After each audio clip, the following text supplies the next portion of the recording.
to another episode of the Girl Stop Playing podcast. It's your favorite homegirl, Coriel, here to encourage you to stop playing with your potential and start working for what you want in life and in love.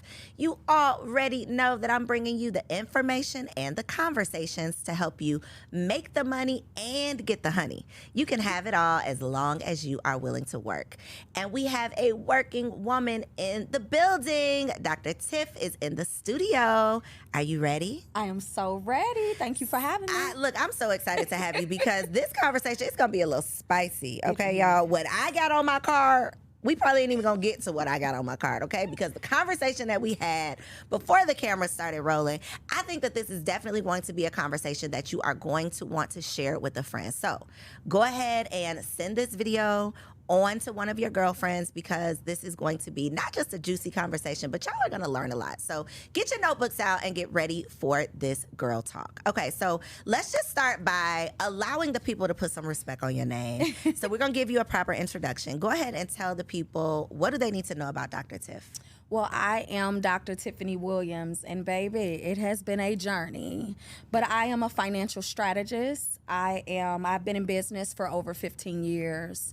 I scale and teach small business owners how to make multiple 6 and 7 figures. I've created over 27 seven-figure earners, allowing them the opportunity to work with me hand in hand to learn diversification, to learn how to have asset protection, and to build not just their personal, but their business for generational wealth. So that is my area of expertise. I love it. So we always talk about, like, we throw out the term generational wealth, but we don't often have the conversation about how to actually make it happen. Absolutely. And a lot of my audience, well, 99.99% of my audience is Black women. And as, you know, women who desire to become wives, who desire to become mothers, having a grasp on, like, what generational wealth looks like and how we can actually attain it, it a lot of times falls back on us because we're managing these households. We're raising these children. We are preparing for the, you know, for the future generations. And so I think that this conversation is going to be good, not just juicy. It's going to be really good because we're going to put some substance to the generational wealth concept of, like, how is it actually possible? But before we get into that, I want to start with, like, the pre-business, because we're going to talk about business, but we got to get in your business too, just a little bit. So before Dr. Tiff, yes, what were you doing? Maybe, like, in these streets. What was you doing, Dr. Tiff? Goodness, before I was Dr. Tiff, honey, I was Tiff. Come on, Tiff. Okay. Listen. Where's Tiff from? Let's start there. I'm a native from Detroit, Michigan. We got a Detroit girl. Y'all know Detroit girls do a little different, okay? We got a Detroit girl in the building. So what was you out here doing in these Detroit streets? Listen, I was an underdog always, and raised by a single mother. My girl, but was abusive. Very. She was very raw, very hard, very uncut. Just to give you a little example, and it's gonna make you cringe, but my mother done put guns to my head. She done bust a window with my body and hung me out the second floor. I had that type of mother, but I still love my mother because that's all I knew. And so moving forward. Wait a minute, we can't move forward. Hold on. We got to move forward. Was that a reflection of her childhood? Yes, a reflection of her childhood, her upbringing, and just. Was she a product of abuse? She was a product of abuse. Okay. And she was extremely, anything you could do, I could do better. She was hardcore, she was raw, but she still had a heart. Mm-hmm. And that was the way that she showed love. Now, did she miss any of my activities? No. Was she still the neighborhood mom? Yes. Was she going to cuss out everybody's kids? Absolutely. Were they still going to come back and eat with us? Yes. You have siblings? I'm an only child. Wow. Okay. I'm an only child. Okay. So when you were experiencing, I ask because sometimes it's, not even sometimes, I imagine all the time if you're experiencing those traumatic situations, because yes, at this point, like, you are a mature, evolved woman. So you can probably, you know, apply, like, your mature mind to some of the things your mother might have been going through or why some of the things happened the way they did. But in that moment, when you were a child, I can imagine that experiencing those things alone, like not having a sister or a brother to go through those things with, or to say, hey, you know, this hurt me, or, you know, this is how I handle this. What are you going through? Or how did you experience it, or whatever? I can just imagine that it had to be tough going through those things alone. What do you think that experience, how do you think that affected who you grew into?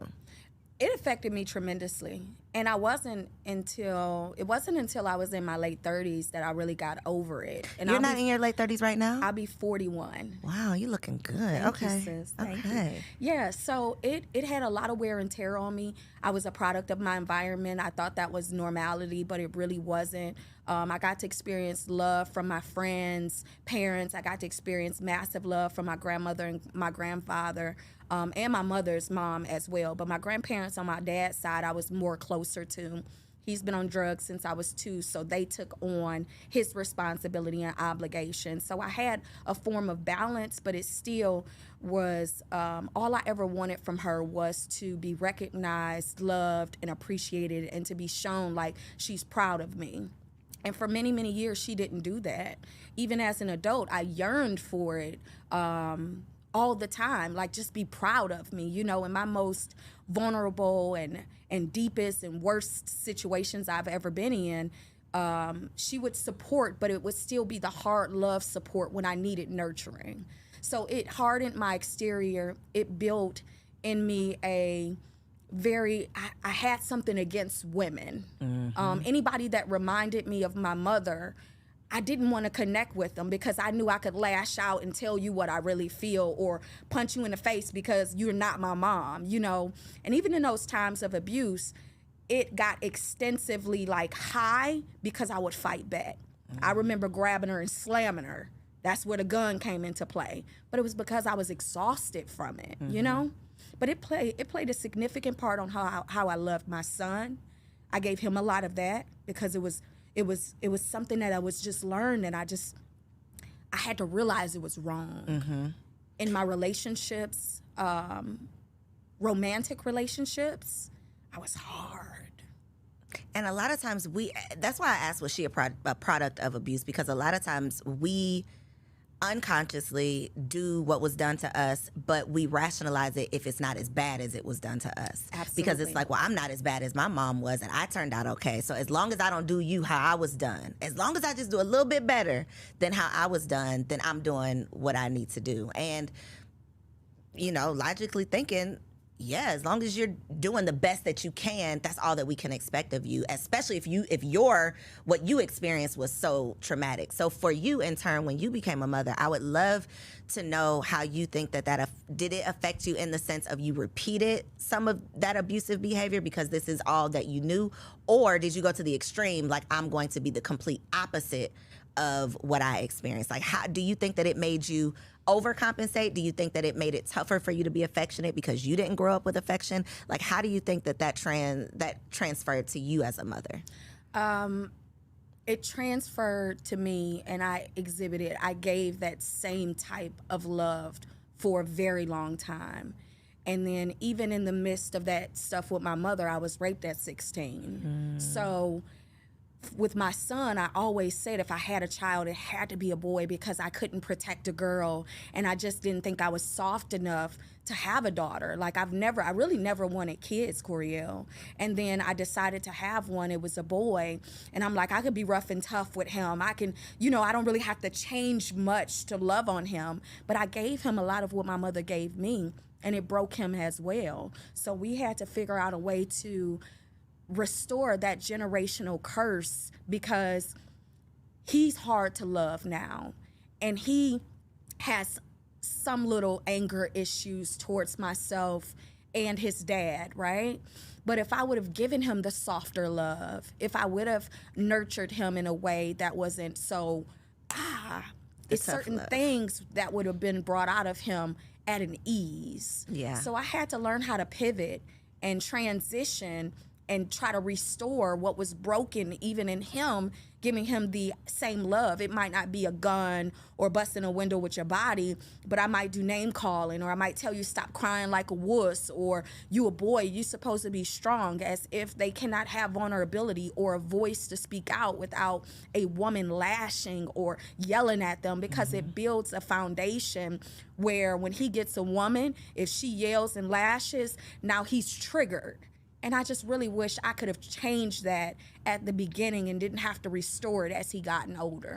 Hindsight is always 2020. I definitely want you to give yourself some grace because we're so hard on ourselves as mothers. There is so much that we just have to, like in a 5-minute span, the things that you think about in terms of what you have to do and what you got to make sure is taken care of, and, you know, thinking about what you need to say and how you need to say it and the impact that it might have and how you want your child to take it.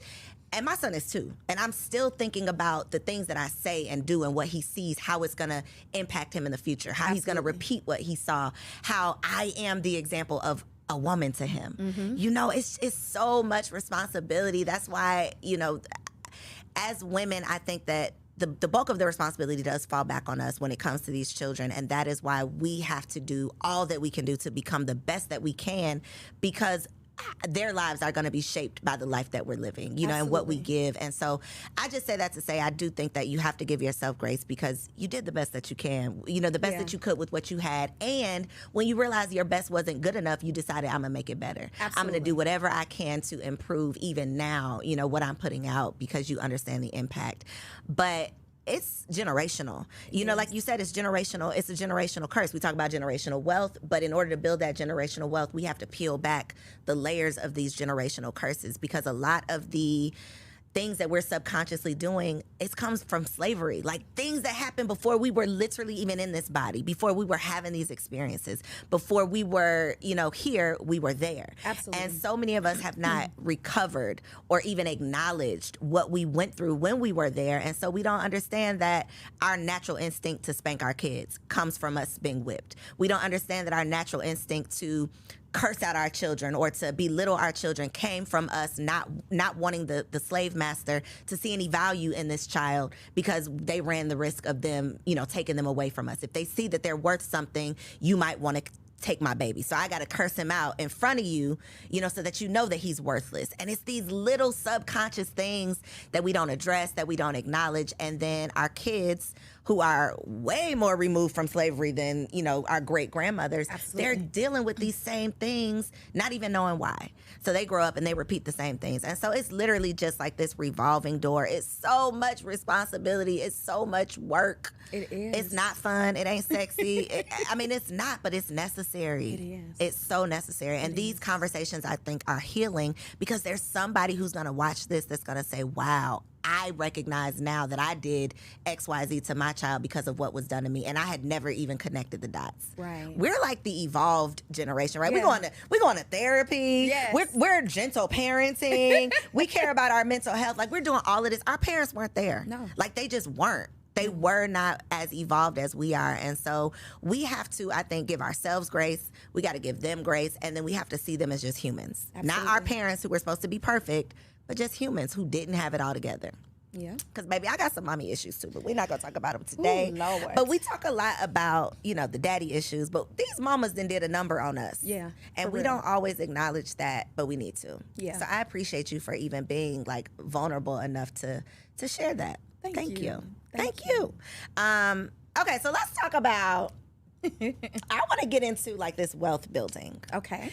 Because we talk about generational wealth. We get away from the generational curses. We got to go to therapy, y'all. That's going to be the end of that conversation. We need to go to therapy and start talking through some of these things that we've been through with people who are unbiased, who are not going to judge us, who can literally provide us with solutions and tools to be able to take into these experiences. So that's that on that. But when we talk about generational wealth, you got some stuff on this website. I was preparing for this conversation and I'm like, okay, I know we're going to talk about trust. We're going to talk about asset protection, but then it was like hedge fund, all kinds of stuff that, first of all, we might not even know the definition of. Let's just be honest.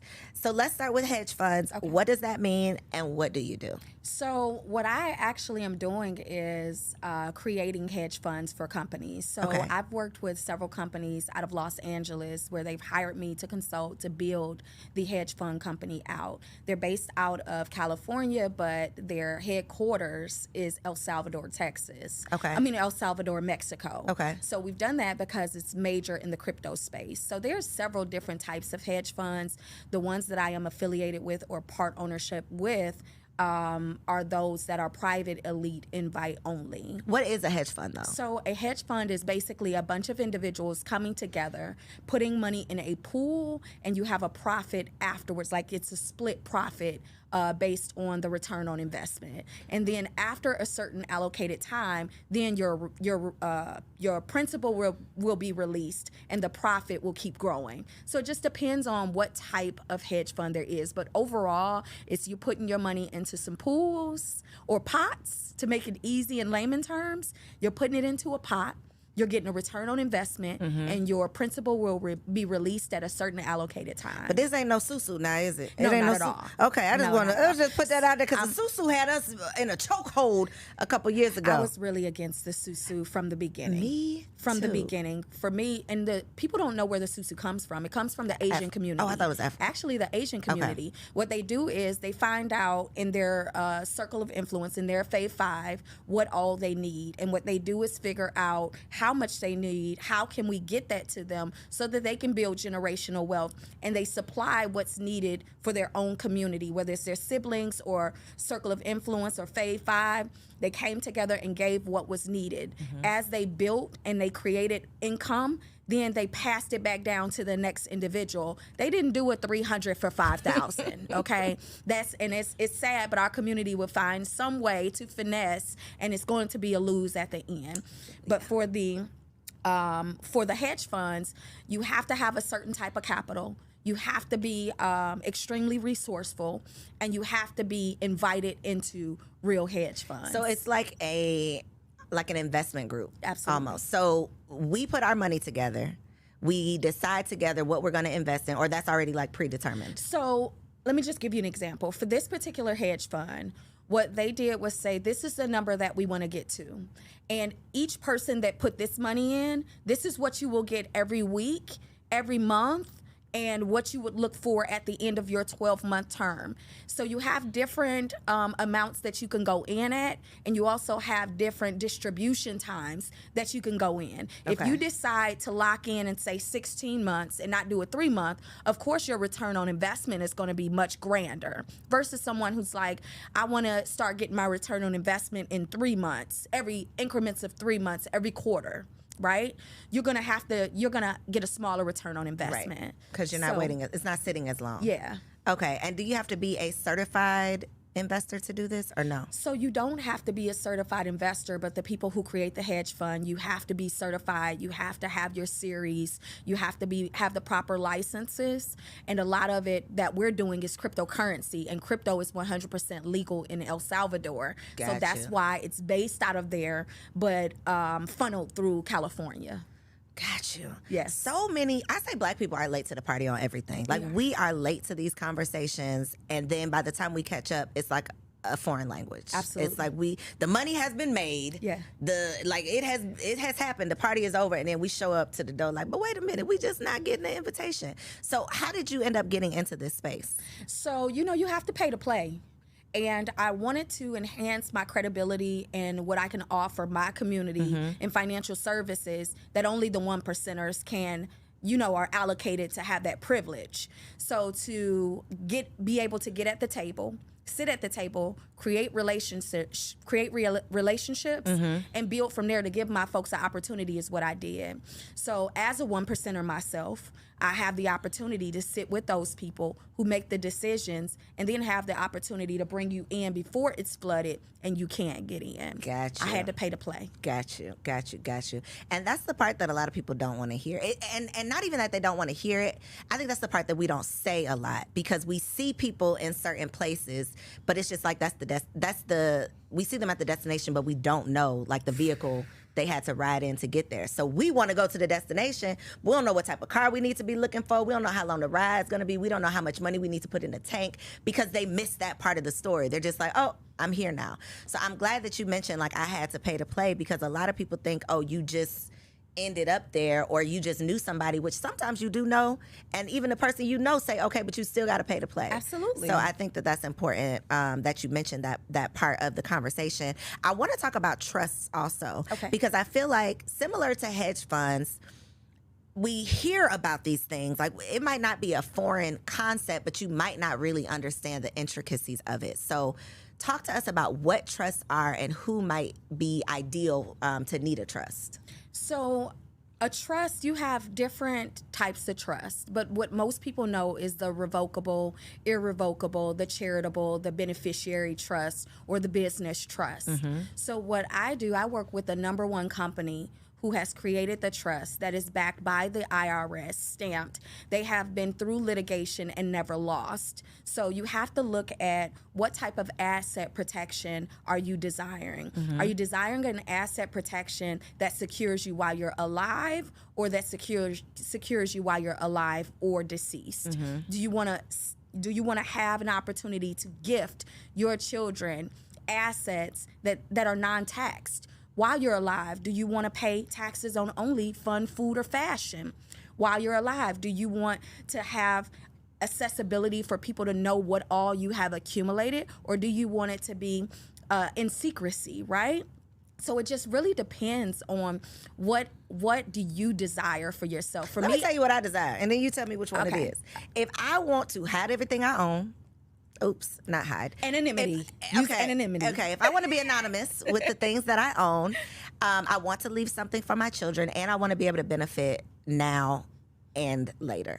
So for me, I would recommend you do a beneficiary trust and a business trust, because I know how excellent you are in that sector. You also have assets. You want to have asset protection. People use the words own nothing and control everything very, very frivolously. The only way that you really, truly own nothing and control everything is have the correct trust in place that is 100% asset protection for your life, for your kids, for your grandkids, kids is kids. That is the only way that you do it. An LLC does not secure your company, your assets, because they can be sued, and penetratable, because if you are operating from a sole proprietor DBA aspect and you have an LLC, the IRS does not acknowledge LLCs, which means that you can still be sued. Say, for example, in front of your house, somebody trip and fall, break their hip. You don't have asset protection on your house, and the only thing that you have is the house. You don't have anything to pay them. Guess what they can do? Take that They house. can come and take that house. But if it's under the trust, because you own nothing and control everything, guess what happens? You're not the owner of the trust. I don't know who owns this house.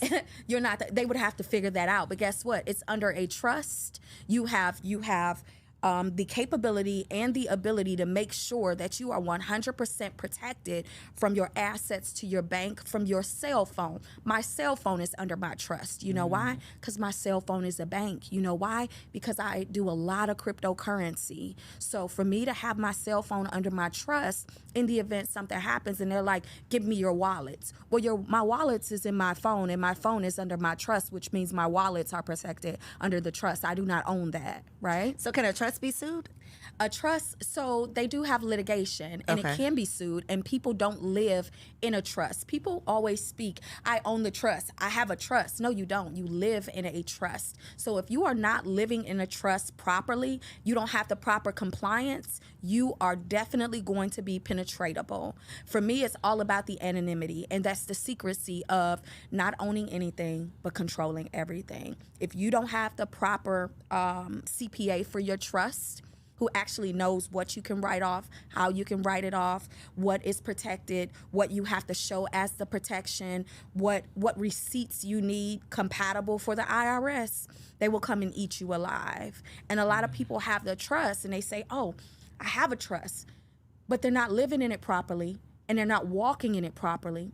They don't even have it set up properly for the assets that they have allocated for it.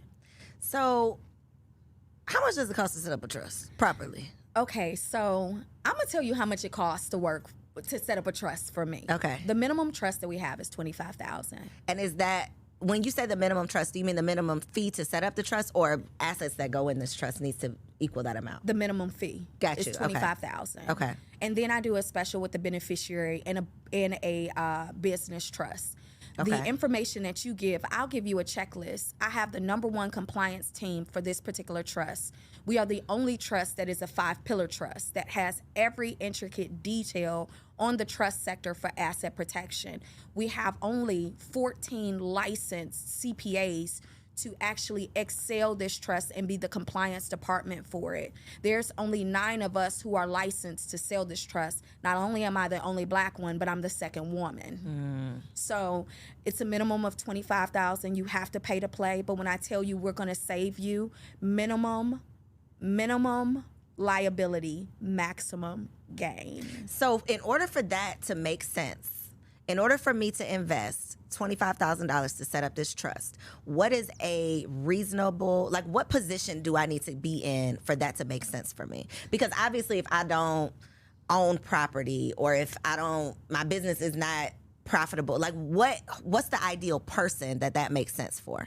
So it wouldn't make sense. A beneficiary trust will make sense for anyone, even if they aren't owning a property yet. Okay. But if they're looking to get one, whenever you get your first property, you need your trust. If you start that business, you need your trust. But I always tell people the quality of life that you desire will come from how you structure it. A life without an agenda has no structure. I saw that on your website. I said, oh, that's good.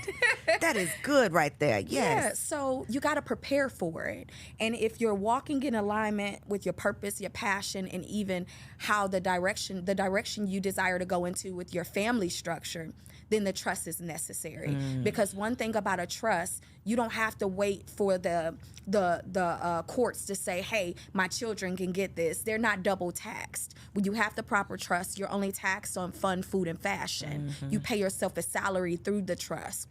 And everything that is fun, everything that is food, everything that is fashion. But when you have the right compliance, say you bought a yacht, but it was for fun, but you rent it out 6 months out of the year for people to rent as a business, right? So it could pay for itself. That would not be considered fun anymore. That would be business. That's a 100% write-off. Say you purchase the vehicle. Everybody loves the G-Wagons, right?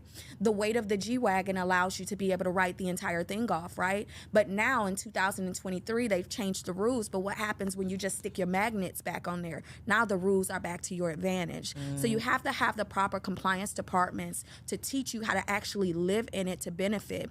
Because if you're making millions and you're only paying taxes on fun, food, or fashion, the $25,000 to $45,000 that you pay for the trust, look at what you're saving annually. Long term. You ever been audited by the IRS? I have not been audited by the IRS, and I have been an accountant for over 12 years with under 1% audit rate. But you've worked with people who have been audited. I have. What makes people get flagged? The IRS, you have to tell a story. And if the story is not 2 + 2 = 4, and it's 2 + 2 = 17, you're going to get audited. For you. So even if you think you get away with it for 1 year, or 2 years, 3 years, they might come back and say, I need you to give me the receipts for 2020.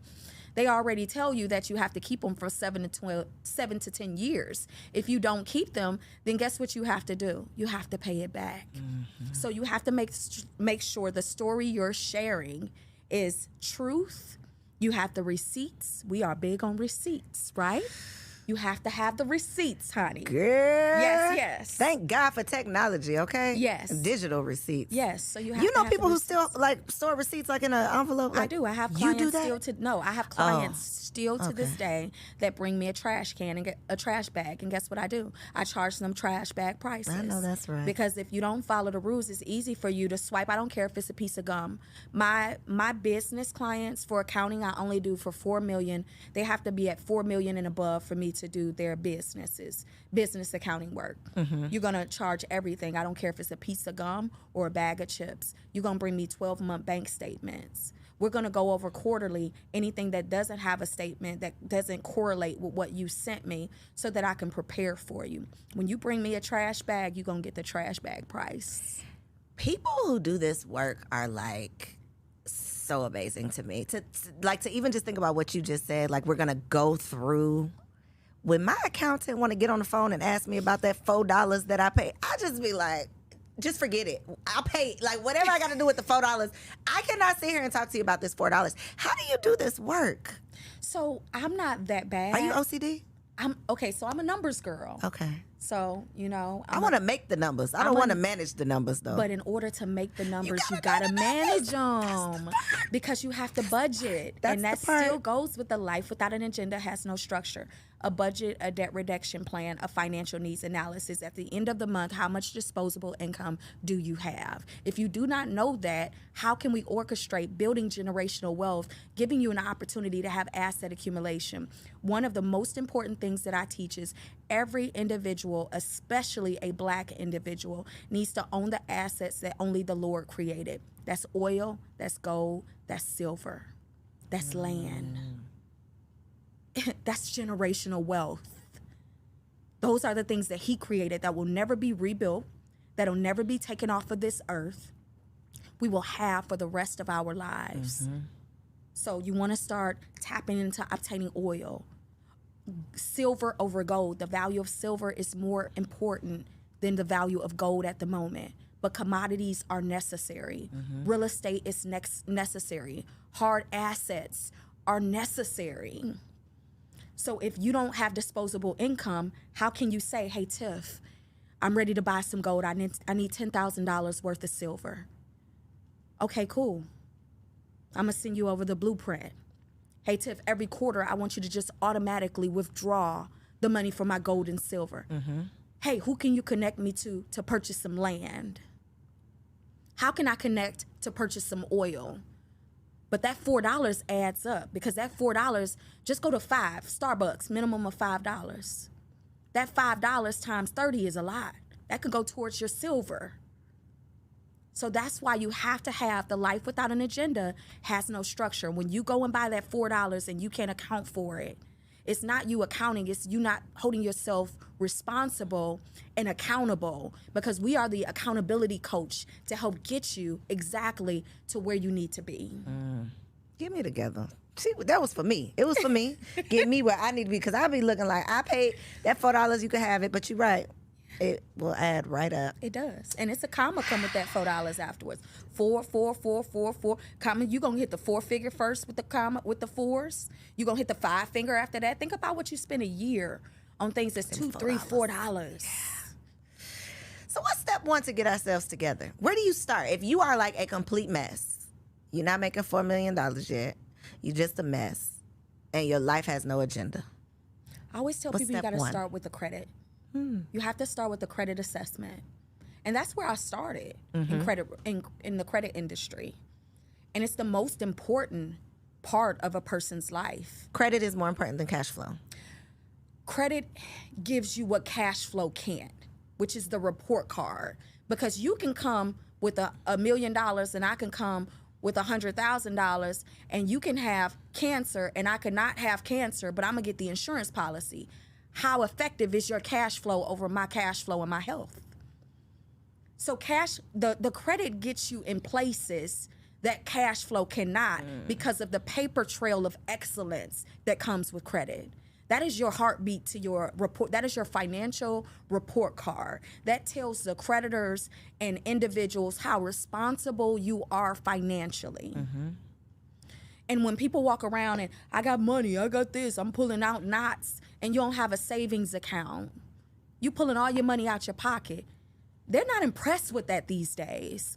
Banks have had extremely too much fraud to care about what you say you have. We want to see what you had and how you took care of it. And that's credit. Absolutely. That's that report card. Absolutely. So if your credit is messed up, where do you start? Then where do you start? You got to fix it. You got to start with fixing it. Restore your credit.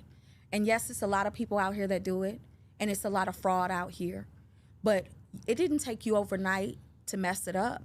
You got to find the correct resources, and it's not going to take overnight to fix it. Because what they misconstrue frequently is that I'm about to go and get my credit cleaned up, and I'm about to have a 750 credit score in 35 days because that's what they said.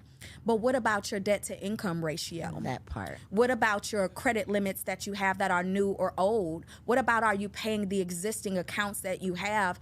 Are you paying them on time? What about those things, right?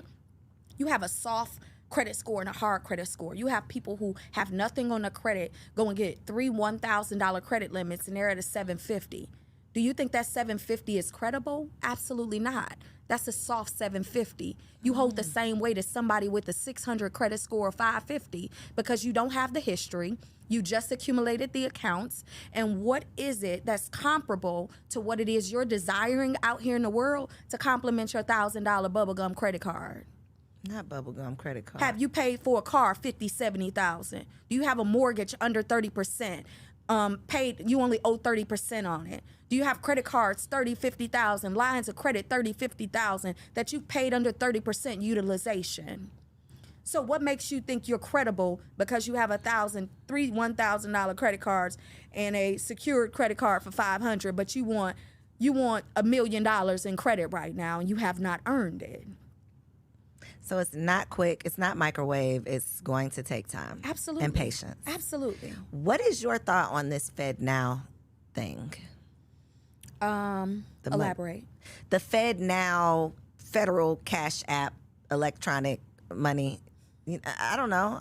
Are you speaking about them keeping track of everything? No, the isn't it called Fed Now? It's like the Fed Now digital currency. It's like their version of like a Zelle that's supposed to be rolling out this summer. So even with the United States doing a cryptocurrency, right? They want their coins. Their coins has to turn in, their contacts have to turn into coins, right?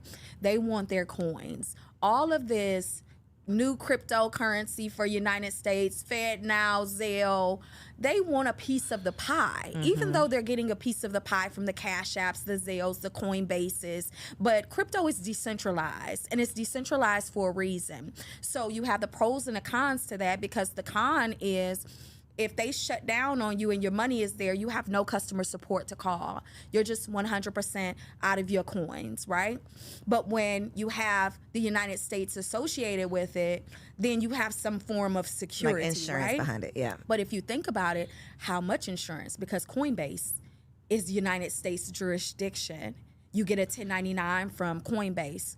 Coinbase just shut my account down a few months ago and told me I can't do a withdrawal or deposit when all the stuff was happening on CNBC with the banks. Luckily, I didn't have anything in it. I had it in my real crypto international banks. But what if I would not have withdrawn my money? I would not be getting anything until they're ready to release it. So you have to look at the statistics. For me, I pay attention. You know how I follow money? I follow money from wars. If it's a war, it's some money.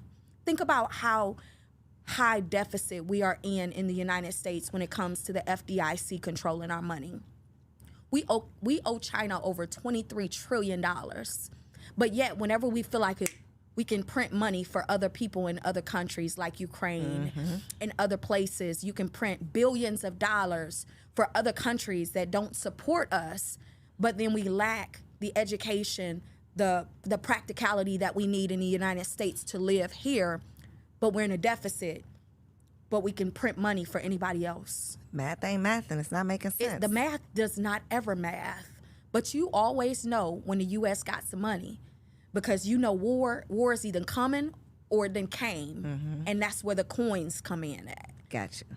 So speaking of international, because I know you do a lot internationally, you were talking about Dubai. Yes. I'm all in because I literally, one of my homeboys just recently went and got his residency, and he's been talking about it. So then when I saw you talking about it, I said, okay, we got to talk about it, because what is going on in Dubai and what do we need to know? So Dubai is actually, again, we learn things at the end, but I got residency in Dubai about 1.5 years ago. I bought a property there in Dubai, and it's rented out very, very exclusively to where you making your money, right? So it's expensive, it's beautiful. It's one of those places that once you're connected, you are on. For me, I use it for the banking relationships. Again, a lot of my portfolio is cryptocurrency. Okay. So I like to funnel my crypto to my international. I use my international debit cards. It never comes to United States soil, which makes it untaxed, right? So the benefits that you have with having residency there. And then I also got my Moors passport, my 5-star Moors passport. Wanted to talk about that too. Yes, ma'am. Yes. So I'm all for the freedom, and I'm all for being internationally. So what are the benefits in Are you considered a Dubai citizen? It's not even really a dual citizenship. It's just a residency. Yeah, but I'm working on the citizenship. Got you. You don't have to give up your citizenship here. It'll be dual. No, you can be dual. Got you. So in Dubai, you don't pay for medical. You don't pay for school. They have 0 crime rate. You can eat off their floors. Like, that's how clean it is. I tell everybody, Dubai. I went to Dubai for my 30th birthday, and that is one of those places that I just feel like everybody has to experience that. It's like a movie. Like, literally, you're living in a movie, and it's so unbelievable. It's so unlike anything we have here in America it's like mind-blowing, mind-boggling. So when I'm seeing this mentioned, I'm like, it's piquing my interest because, you know, now that I have kids to think about, I'm always like, what makes the most sense for them? And, you know, American schools are just like so awful that I'm always considering. So that's what I was thinking about when I saw your Dubai. Like, would this be an alternative for children? Depending on how you want to bring up the kids, Coriel. For me, I really am in a position in space where I'm like, every couple months I want to go somewhere different. I was trapped for so long. I want to experience new cultures, eat different foods, speak different languages. You know, just encounter diversity at its finest. So it was more so about me creating banking relationships and being in the backyard of people who I do business with on the crypto side heavily. Gotcha. That's what it was about more for me. And then having that ownership in Properties International, that's not the only place that I desire to have properties. Right. Because when I want to go, I want to go. If I say, you know what, I want my office to be in Paris, which Paris is not one of my favorite places, but I want my office there for 3 months. I like blue water and white sand. I want to be able to go wherever I desire to go and still make my money through the airways. Gotcha. Was purchasing property a requirement for the residency? No, but it helped. Got you. It helped. Okay. Because I didn't get the 1 year, 3 year. I did the 10-year residency. It gives me funding capability. It also gives me really good banking relationships. But it gives you an opportunity to have access to things that visitors could never. Got you.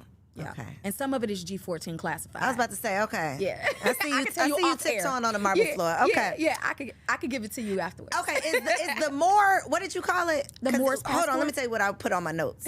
Sovereign citizenship. Yes. That is what I would like to say. Is that G14 classified? But we can talk about it. Okay, let's talk about it. Because, go ahead. Yeah, go ahead. Come on, give it to me. So this is one of those me and my husband, we be all in on this stuff, okay? We be like, oh, we could do it, but then we ain't do it because we got a little scared. So when we were having our first son, we had the conversation around like, are we going to get him a birth certificate? Because we were supposed to have a home birth. Didn't work out, but we were supposed to have a home birth. So in our minds, we weren't going to the hospital. So in our minds, we didn't necessarily have to have a birth certificate because we've done all this research around, you know, how you are enslaved once you have a Social Security card. And how, you know what the internet be saying, what they be saying on YouTube, right? So we were YouTube researching all of the things, and we were trying to figure out how we could have all the rights without being a slave to the system, which in my mind, the only remedy for that, which was this sovereignty. We could not figure it out, but you have. So tell us what we need to do. So I don't have it all figured out. Okay. Because it's one of those things that you are learning as you go, right? And the education is extremely furthered. A lot of the social media woke people and those who are acting like they're sovereign, they're going to go to jail. Okay, so let's be clear. We want to keep them out. We want to keep your people out of jail. We're not going to jail over here. Okay, tell us the unjail way. Yes. So, in order to live in sovereignty, you have to figure out if you're going to go private or public. Okay. And you can do both, right? So for me, I did private in one area, public in another area, because I don't want to owe the IRS anything. I don't want to close my businesses. I still want to keep my Social Security number. And I still want to be able to actively not be dissolved, but I also used it to my advantage with certain things that I'm still not even done with yet. Like, I haven't sent my letter over to the Secretary of State. I haven't sent my letters over to the DMV for my driver's license, because honestly, if they pull me over and they read and I pull up and I come up, they're going to let me go, right? I don't have to have a license plate. I don't have to have a driver's license because I'm not driving. I'm passing through, right? Driving is an illusion, you know? So it's really a lot of deep. So like it's so much like when you look at the driver's license, all your entire name, first, middle, and last is in all caps. The only thing that is in all caps normally is a corporation. The United States is an LLC. If you look it up, they're not even a C corp or S corp. They're literally an LLC. So when you see capitalization in your entire name, they're looking at it like you are a corporation. That's why they are funded. The United States is not just, oh, we just like babies, we're having babies. Every baby that comes out, they are getting a check. We have full accessibility to learn that. I haven't gotten to that part yet, so I'm not gonna finesse you. But what I have gotten is my Moors passport with my 5 stars. So as far as me needing certain things to go to other countries, I don't need that, right? And it's fruitful, but I'm really still learning in that. And I have a coach who I trust, who is off the grid, who teaches, and it's a certain caliber of person that he will allow. You have to qualify. He's not on social media. He's not teaching anything on YouTube. If you mention his name, you're out of his program. So you have people that are really walking in this. You have people that have homes and no address up front because you legally don't have to have an address up front, right? So there's a whole walk when it comes to the sovereignty side. And for me, I am not ready to be fully private. Because if you're fully, from my understanding, is that when you basically kind of give up your rights? That's when you can't travel and you can't work a job, or am I wrong? Please correct me. You could travel, you could work a job. Okay. Because it's certain documents that when you hand them that, they're going to be like, oh, we don't take that, we don't this. You want to get sued? You better go to your attorney and figure out how you can make this play happen, because legally and under the Constitution, this is what I belong to. This is mine. This is my right? But the education is so deep. When I tell you, if it's this big, this is just where I am, and I know a lot. Girl, because let me tell you, they pulled me over and I would be under the jail because I ain't gonna say the right things. I don't have the right paperwork. That's the part that it's like you don't want to play with it. So as you mentioned, those people gonna go to jail. You probably will if you don't really know what you're talking about. But you won't know what you're talking about until stuff happens, because nobody has like this book of A to Z. So when I go to my coach about stuff, right, he'll say, oh, okay, well, that happened.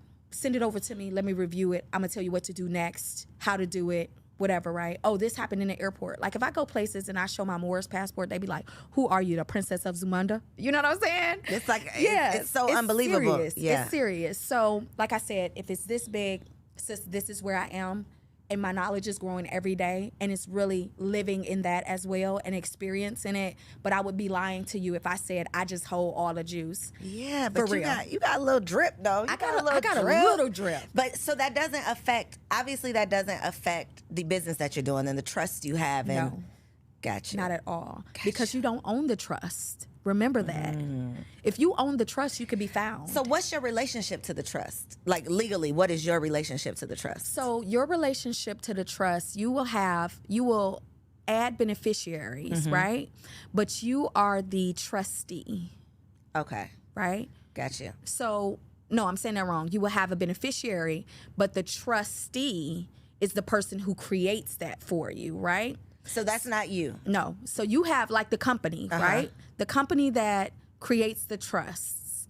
They are the owners of the trusts, of the trust for real. Okay. But you hold the weight. Okay. You just can't say you're the owner of a trust. Because nobody owns the trust, technically, right? Right. The company owns it. Right. Girl, I'm confused. Girl, I'm going to have to...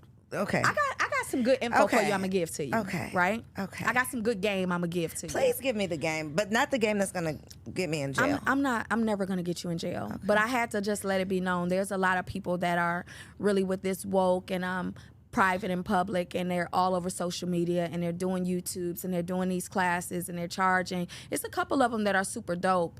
But when you are trying to protect yourself and others, you really want to be a little quiet. So you have to be careful with those who are making a lot of noise in that area, simply because the ones that's making noise does not know the real value. Otherwise, they wouldn't make noise. They would be a little bit more. And they would be very conscious as to who they're educating, because one thing about it, when the black and brown people get a hold of it, it's already flooded.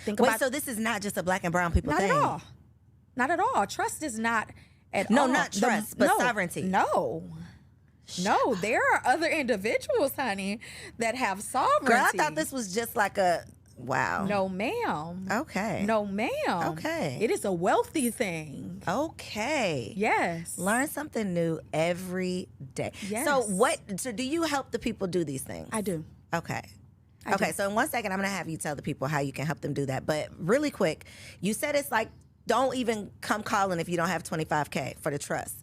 What is it in terms of the sovereignty? Like, what's a realistic expectation of what you would be willing to, what you need to be willing to invest for this process? So the sovereignty package is 25, and you have to qualify. I'm going to do an interview with the individual first, and we have to do a full assessment. The assessment is $497. Got you. And it's no refunds after the assessments, whether you qualify or don't qualify. I'm extremely meticulous as to who I'm going to allow in this space to actually be in my person's space, because we protect each other. Mm-hmm. So if it's, I just want to do it so I can piss off the police, you don't have no foundation, you don't have nothing really substantially built, and your reasoning behind wanting it doesn't hold enough validity or weight to like put that energy towards you, I'm gonna do a hard pass. Wait a minute. You said something before the cameras were rolling that I said I needed to get back to. What was it? Oh, Dr. Tiffany got a man. Okay, let's talk about it real quick. Yes. Let's talk about this man. Okay, because you have one child. I do. He's 20. He'll be 23 this year. We don't believe it, but she says it. And then your boo has... Oh my goodness! He has a village, honey. I be telling him he got partridge in the pear trees, honey. But he wants more partridges in the pear trees. He does. He wants one more with his baby. And baby said no. Is it a hell no, or is it like a no, I really don't want to, but I might think about it? Hell to the no. Why is it a hell no? What makes it a hell no? Is it because you've already served your time and you're over it, or? So I love being the bonus mom to who he already has. He has 3 girls and a boy. And my son is about to be 23. His youngest is 6 years old. And she is a doll face. She's the baddest one, but she's a doll face. And I never really wanted children. And I never dated men with children either long term. And I went to a point where it was like, no kids, they have to be grown. But when we got together, it was like, oh, this is my person. I'll take the kids. Okay, I'll take the kids too, and they're not so bad. So then how you know you're not going to be like, oh, this is my person. I guess I could just have one more. I don't want no more. I don't want, I like the babies, Coriel. I like them from 0 to 6 months. After that, can the Lord go just on like, away, just go like, on and yeah, raise them up, Lord. Can they just poof and be gone, right? Gotcha. But since I got the bonus ones, you it's can like kinda, I'm still experiencing it. Okay. Yeah. But you're having a good experience as a bonus mom. I'm having a great experience as a bonus mom with my guy and the children. And not such a great do they have the same mother? 3 of them have the same mother. The other one is the oldest. Okay. And she's in Jersey. Okay. How is the baby mama life? His ex-wife. Make it clear. Go ahead. Put some respect on the name. Yeah, okay. His ex-wife is very problematic. We have actually sat on the same platform together, right? Shut up. Yeah, but you know me, I'm like, hey, y'all. You know, she reached out to hug. I did the little curve. You know, she want to stand next to me to do like the reels, and I'm wondering, she can't like, stand next to you and do the reels? like you can, but why? Like we got 20 people right here. You wanted to like compete walk, and my walk, dangerous. You know, so you don't even try to do it. Yeah, but I was really like embracing her. I was really just being authentic and transparent, and I feel like she just did a lot of weird stuff. And your experience with your ex-husband has nothing to do with me. And if it was that bad, the research that you put into trying to figure me out and, see this and see that and calling them with it, I just want you to just get you a life, enjoy it, because I'm really good to your children. And I'm not problematic about, right? with you. I don't bother you, and I made it clear on a conversation that I'm really not. I'm the worst person to make an enemy with. What you don't? Did Detroit girl don't come out? Slightly, but it comes out extremely professional, and it also comes out heavy. Girl, you It get them comes out together with heavy. you got a corporate get them together. I got a corporate get them together. You know, she put me in a space where I had to just pull like some records and then just say, "This you. Leave me alone. Don't play with me." Because I already know you, everything about you, everything you have, don't have, everything. Just leave me alone. Did she leave you alone? She been leaving me alone. Okay, she been leaving you alone. Okay. You had to get it together, but now she together. Okay, now she's together. It took that. Okay. Yeah. So we run in some of the same circles. So did y'all know each other? No. And then you met the baby? No, the boo thing? No, I never met her, never any of that. Because for me, like, I'm really like, I was real low key. I didn't like go to events. Even when I went, I wasn't popping pictures. Like, I really just got involved in this, like, you know, get out here and like let the world know you type of thing, right? But once now that I know her, everywhere I am, it's almost like she pop up out the woods, like out of a bush or something, you know? Here I go. Okay. Wow, can't shake her. All right. This is the three, the mother of the three. But the oldest, I absolutely love Tiff. Her name is Tiffany too. She's a Jersey girl, but she's so cool. She's pleasant. We kick it on the phone. Her daughter loves me. She's the oldest, and she's dope. Like, she's dope. She's not problematic at all. She has a husband. That part. See, when they be miserable and mad, it be because they don't be having no men, honey. They don't have nothing to do. Nothing. They are bored. Nothing to do. Come on board, baby mama. Yes. All right. Well, I love it for you, the fact that you are still able to live this motherly life that you weren't necessarily interested in, but God made a way for you to live it in your own way. Yeah. So I love that. Thank you. And I'm excited for you. When you're back, you'll be a wife to be. Yes. We're speaking that into existence. Give me that hand. Look, I'm rubbing it off, rubbing that energy. We'll have to have you back because I feel like we can go deeper, and I'm excited about it. And once you said you know this much of the Songbird, once you know this much, come on back to the couch because I'm serious about that conversation because there's just so much that we just don't know. I hate the ignorance that we are the victim of in our community. Because it's one thing if we had all the information, then we just decide we're not going to use it. But we don't even know that this whole other world exists that we don't have access to. So when it comes to the sovereign side, sis, it's a very, very little exclusive circle. Mm-hmm. And it's really not to be given to the world because if you notice how CPNs were never illegal 20 years ago. But when black people got a hold of it. Our people got a hold of it, now they are illegal. And the reason being is because of the manipulation, because of the theft, because of the fraud.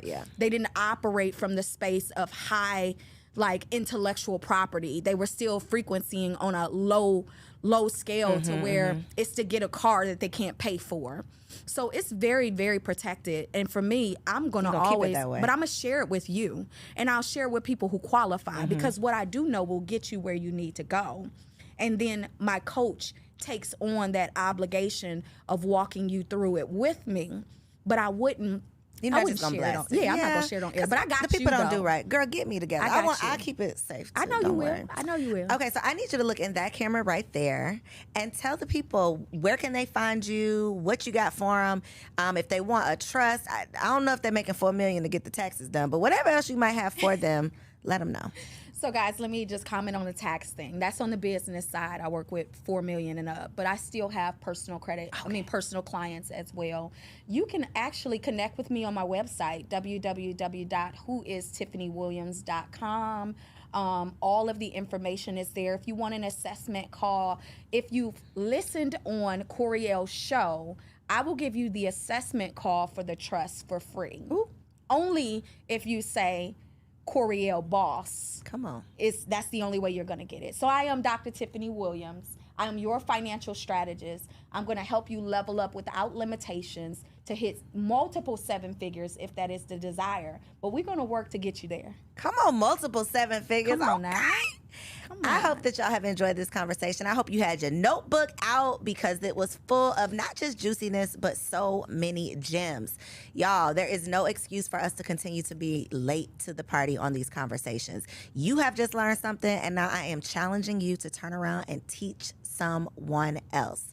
Make sure you like this video, comment below with something that you learned, and subscribe to the channel so that you don't miss out on any more amazing guests. I love you, and I'll see you on the next episode. Peace. If you enjoyed that episode, make sure you subscribe to the channel so you don't miss out on any upcoming content, and take it a step further and go ahead and join our private community over on Patreon, because it comes with some pretty bomb perks, including early and discounted access to our upcoming events, behind the scene exclusives with some of your favorite guests, the opportunity to call in on an upcoming show, the chance to vote on topics and guests for brand new shows, and I'm even giving you unlimited access to my vault of business classes where I'm teaching you everything from Airbnb to developing digital products and everything in between. And you can get access to our Patreon for as little as $5 a month, okay? Get in where you fit in, and I'll see you on the inside.